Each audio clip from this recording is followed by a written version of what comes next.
اینا ماده ها ماشاءالله. اون بالا تو نر طلایی ماده امسال هستن، ماده طلایی همه بلند ماشاءالله، خیلی بلندن. جا تا نر خیلی دم بلند اون پایینه 13. اینجا نر ابلق طلایی، اینجا لیمویی کرسته، اینجا یه ابلق تنه داره ماشاءالله ماشاءالله. پرژین قناری پرسان،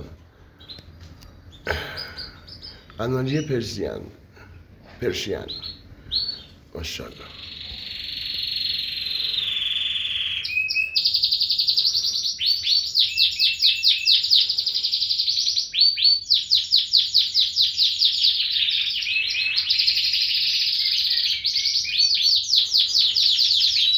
Stay pentru canalul YouTube.